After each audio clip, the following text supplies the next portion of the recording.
नमस्कार, आप सभी का स्वागत है हमारे चैनल नेक्स्ट 9 न्यूज पर। मेरा नाम है दीपक गुप्ता। जी हां, महाराष्ट्र के सियासी संकट के बीच उद्धव ठाकरे की कुर्सी पर खतरा मंडराया। शिवसेना प्रमुख यहां पर जिस तरीके से उद्धव ठाकरे ने सीएम पद से इस्तीफा दिया, इसके बाद काफी कुछ भारी बवाल मचा महाराष्ट्र में। लेकिन उसके अगले दिन ही एकनाथ शिंदे नए सीएम के तौर पर उभर के सामने आए। देवेंद्र फडणवीस डिप्टी सीएम बने। ये भी बात निकलकर सामने आई थी कि जब देवेंद्र फडणवीस डिप्टी सीएम बनने वाले थे, उससे पहले वो किसी भी पद पर नहीं बैठना चाहते थे। इसके पीछे की वजह ये थी कि वो सीएम बनना ही चाहते थे, क्योंकि पिछला जो उनका कार्यकाल था वो एक सीएम के तौर पर ही था, तो वो तो आगे जाने की सोचेंगे, ना कि पीछे आने की। तो तब वहाँ पर खबरें निकलकर सामने आई थी कि प्रधानमंत्री नरेंद्र मोदी का उनको दो बार कॉल आया था, और उसके बाद वहाँ पर देवेंद्र फडणवीस ने डिप्टी सीएम पद को स्वीकार किया था। ये अपने आप में एक बहुत बड़ी रोचक खबर थी, लेकिन अब जो खबर निकलकर सामने आई है वो उससे भी बड़ी है। जी हाँ, एक बहुत बड़ा बयान शिंदे गुट की तरफ से दिया गया है उद्धव ठाकरे को लेकर और प्रधानमंत्री नरेंद्र मोदी को लेकर, क्योंकि इन दिनों जो महाराष्ट्र के बीच अभी उथल पुथल चल रही है, वहाँ पर उद्धव ठाकरे को एक के बाद एक नुकसान ही देखने को मिल रहा है। कोई भी इस बीच ऐसी खबर नहीं है जो उद्धव ठाकरे को थोड़ी बहुत राहत देती नजर आई। कोई भी यहाँ पर विधायक ऐसा नहीं है जो शिंदे गुट से बगावत का फिर से एक बार मन बनाकर शिवसेना में शामिल होने की खबरें निकलकर सामने आई। ऐसा अभी तक कोई भी राहत की खबर नहीं है। लेकिन इस बीच शिंदे गुट की तरफ से जो मीडिया प्रवक्ता हैं, जो तमाम बयानबाजी करते हैं, उन्होंने एक बहुत बड़ी सलाह दे दी है। जी हाँ, उन्होंने कहा है कि प्रधानमंत्री नरेंद्र मोदी से बात करें उद्धव ठाकरे, तब यहाँ पर कुछ और यहाँ पर राहें निकलती नजर आ सकती हैं। ये एक बहुत बड़ा बयान देखा जा रहा है। इसके पीछे की वजह भी आपको बताते हैं क्या बताई जा रही है। दरअसल जो अब कानूनी दावपेच देखा जा रहा है, जहां पर सुप्रीम कोर्ट तक की बात निकलकर सामने आ रही है, ये भी कहा जा रहा है कि शिंदे गुट के पास यहाँ पर जो विधायकों की गिनती है, आने वाले वक्त में उद्धव ठाकरे की रातों की नींद तो और उड़ाएगी ही, लेकिन साथ ही साथ जो शिवसेना का एक चुनाव चिन्ह है, धनुष बाण जो कहा जाता है, वो भी छिनता नजर आ सकता है। ये एक बहुत बड़ा फैसला है, जहाँ पर जिस तरीके से उद्धव ठाकरे ने कह सकते हैं डर उनके मन में है कि उनका चुनाव चिन्ह छीना जा सकता है, उसको लेकर काफ़ी विचार यहाँ पर कहीं ना कहीं बनते नजर आ रहे हैं। लेकिन इस बीच दीपक केसरकर ने ये बात कही कि अगर उद्धव ठाकरे ज़्यादा ही परेशान हैं और शिंदे गुट लगातार जो बगावत कर रहे थे, उनके साथ अब निगम पार्षदों का एक बड़ा खेमा, सांसदों का बड़ा खेमा शिवसेना छोड़कर शामिल हो रहा है शिंदे गुट में, तो आने वाले वक्त में कानूनी दावपेच से वो चुनाव चिन्ह भी छीना जा सकता है। उद्धव ठाकरे उसके लिए भी तैयार हैं, कोई दिक्कत वाली बात नहीं। वो अलग यहाँ पर एक नया कैडर बनाने की तैयार बात कर चुके हैं, तो एक नए चुनाव चिन्ह की बात कर देंगे, जिसको घर घर तक पहुँचाना थोड़ी दिक्कतें होंगी, लेकिन आने वाले वक्त में पूरा हो जाएगा।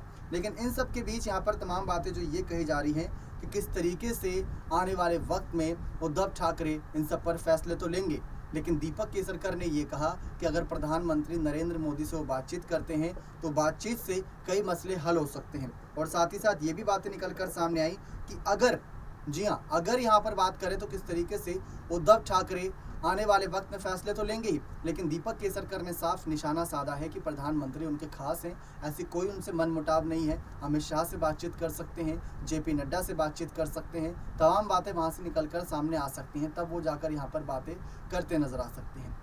लेकिन अब इन सब मामलों को किस तरीके से देखा जा रहा है, किस तरीके से प्रेजेंट किया जा रहा है, किस तरीके से लोग ये सोच रहे हैं क्या सचमुच शिंदे गुट और शिवसेना के प्रमुख उद्धव ठाकरे के बीच में जो मनमुटाव हुआ है, जो बातचीत की वजह से यहाँ पर काफ़ी दिक्कतें आई हैं, क्या वो दूर यहाँ पर प्रधानमंत्री नरेंद्र मोदी कर सकते हैं? क्या ये सचमुच हो सकता है?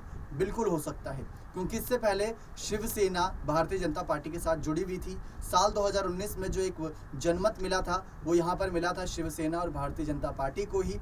तो ये दो बड़ी यहाँ पर कह सकते हैं एक निशानी है। इसके बाद यहाँ पर आपको बता दें किस तरीके से आने वाले वक्त में जिस तरीके से देखा जा रहा है, उद्धव ठाकरे का जो ऐलान था कि हम वापसी करेंगे और वापसी ज़बरदस्त होगी, कई नए कैडर के साथ वापसी होगी। लेकिन इन सब के बीच भाजपा जिस तरीके से बढ़ती जा रही है, ना सिर्फ महाराष्ट्र में, अलग अलग राज्यों में जिस तरीके से उसने बाकी विपक्षी पार्टियों में सेंध लगाई है, उसको रोक पाना बहुत मुश्किल हो रहा है। इन सब के बीच अगर उद्धव ठाकरे बात करते हैं प्रधानमंत्री नरेंद्र मोदी से या अमित शाह से या जेपी नड्डा से, तो बातों का कोई मतलब निकल सकता है। लेकिन ये सारी खबरें कयासों पर आधारित हैं। इसके बाद आपको बता दें कि किस तरीके से केसरकर ने ये भी कहा कि उद्धव ठाकरे और प्रधानमंत्री नरेंद्र मोदी के अच्छे संबंध हैं, कोई ऐसा मनमुटाव वाली बात तो है नहीं। बातचीत चलती आई है, बातचीत चलती रहनी भी चाहिए।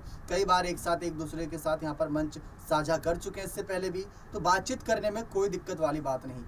आपको बता दें जिस तरीके से यहाँ पर तमाम बातें कही जा रही थी, इन सब में ये भी जोड़ा गया कि जेपी नड्डा और अमित शाह के साथ तो उनकी पुरानी दोस्ती है, सालों पुराना याराना है, तो उसको देखते हुए यहाँ पर आगे बढ़ते रहना चाहिए।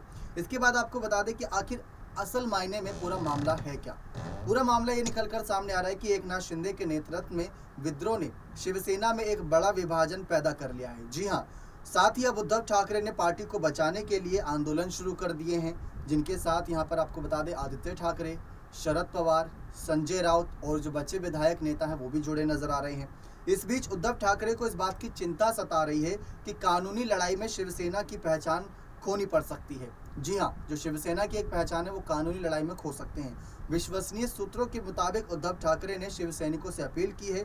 उद्धव ठाकरे ने कहा है कि एकनाथ शिंदे के 40 विधायकों के विद्रोह और न्यायिक स्तर, जो बात की जा रही है न्यायिक स्तर पर, उस प्रक्रिया को दिए गए समर्थन को ध्यान में रखते हुए अब हम शिवसेना को धनुष और तीर चिन्ह खो सकते हैं। जी हाँ, शिवसेना का जो धनुष तीर का जो चिन्ह है वो खोते नजर आ सकते हैं। ये बातें उसमें रखी गई। इन सब के बीच उन्होंने कहा कि अब नया चिन्ह प्राप्त करेंगे, इसे कम समय में घरों तक पहुंचाने का प्रयास करेंगे, ये बातें कही गई हैं।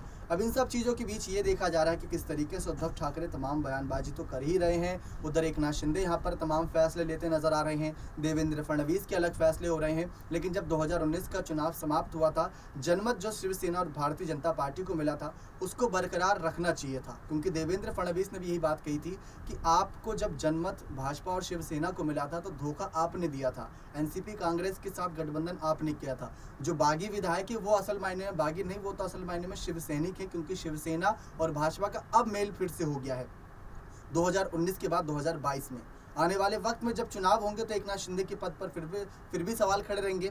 लेकिन जो एक शिवसेना की पहचान की बात आई थी, ये खबरें बहुत पहले से चल रही थी कि अगर उद्धव ठाकरे एकनाथ शिंदे से यहाँ पर पूरी तरीके से आर पार की लड़ाई का ऐलान करते हैं तो शिवसेना खतरे में आ जाएगी। शिवसेना तो टूट ही चुकी है, क्योंकि हमेशा बहुमत का आंकड़ा वहाँ देखा जाता है जहाँ पर ज़्यादा गिनती होती है। और इस समय गिनती की बात करें तो एकनाथ शिंदे के पास बहुत ज़्यादा है, 39 विधायक और दूसरी तरफ 16 विधायकों की गिनती। तो गिनती के मामले में भी एकनाथ शिंदे आगे चल रहे हैं, निगम पार्षद भी यहाँ पर साथ छोड़ रहे हैं, सांसद भी साथ छोड़ रहे हैं, तमाम यहाँ पर खबरें निकलकर सामने आ रही हैं। अब इन सब के बीच प्रधानमंत्री नरेंद्र मोदी के अगर कुछ फैसले महाराष्ट्र की सियासत में होते हैं तो ये बहुत सही होगा, क्योंकि कह सकते हैं कि भारतीय जनता पार्टी के कई वरिष्ठ नेता बाला साहब ठाकरे का बहुत मान सम्मान करते थे, उसमें बड़े से बड़े नेताओं की गिनती कर सकते हैं। तो शिवसेना की एक पहचान को नहीं खोना चाहेंगे, और ऐसे में अगर बातचीत से यहाँ पर मसला हल होता है, नरेंद्र मोदी से बात करनी पड़े, चाहे यहाँ पर देश के पीएम से या फिर अमित शाह या जेपी नड्डा से, तो बातों से यहाँ पर मसले बड़े से बड़े हल हो सकते हैं। तो उद्धव ठाकरे को ये राय दीपक केसरकर के द्वारा दी गई है, और अभी भी शिंदे गुट उद्धव ठाकरे के खिलाफ नहीं बल्कि उनके विचारों के खिलाफ था जो उन्होंने गठबंधन किया था। उद्धव के साथ तो तब भी थे और उद्धव के फैसलों के साथ अब भी नजर आ रहे हैं, लेकिन जो बगावत थी वो अपने हित के लिए की थी और बाल ठाकरे के विचारों के हित के लिए की थी और आने वाले वक्त को देख के की थी। तो ये था आज का हमारा खास प्रोग्राम, जहां पर कई कयास लगाए जा रहे हैं पीएम नरेंद्र मोदी से बातचीत के, उद्धव ठाकरे के, और देखते हैं दीपक केसरकर की बात मानते हैं नहीं, और जो एक डर सता रहा है चुनाव चिन्ह खोने का, क्या वो डर सच होता है या सिर्फ कयासों पर आधारित है। ये तमाम जानकारी आने वाले वक्त पर ही छोड़ देते हैं। बने रहें चैनल के साथ ऐसी और बड़ी खबरों के लिए। बहुत बहुत धन्यवाद।